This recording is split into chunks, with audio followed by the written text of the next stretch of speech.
জি আপু, আপনার নাম পরিচয় দিয়ে বলবেন। আসসালামু আলাইকুম। আমি মির্জা খাদিজা, বরিশাল জেলা মহিলা দলের সিনিয়র সভানেত্রী, এক্স ভার্চুয়াল।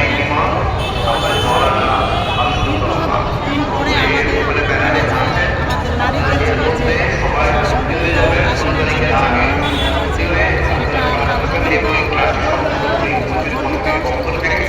অত্যন্ত আমরা আশাবাদী যে আগামীতে আমরা যদি যারা ত্যাগীদেরকে মূল্যায়ন করা হয়, অবশ্যই আমরা এখানে আমরা আশাবাদী সঠিকভাবে ত্যাগীদেরকে মূল্যায়ন করা হয়।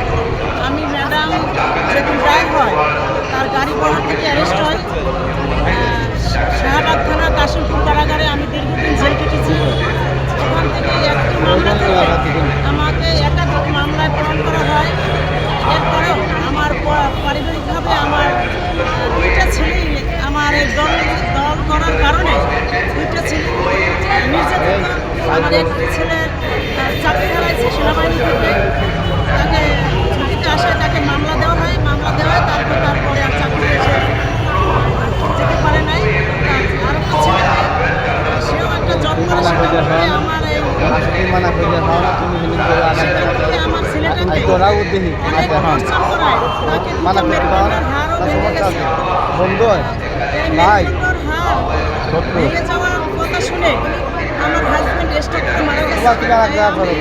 আমার দল অবশ্যই আপনারা যারা ত্যাগী, যারা দলের জন্য কাজ করছে, আপনারা অবশ্যই সঠিকভাবে মূল্যায়ন করবেন, যাতে তারা দলের অবস্থানে আসতে পারে। সাধারণ যারা নারী, যারা দলের জন্য দীর্ঘদিন কাজ করছে, তারা যে অবশ্যই তাদের নিয়ে কাজ করতে পারে, অসহায় দুস্থদের মাঝে যে কাজ করতে পারে, নারী নির্যাতন থেকে যে বিরত থাকার জন্যই আমরা আশাবাদী, আমরা কাজ করব।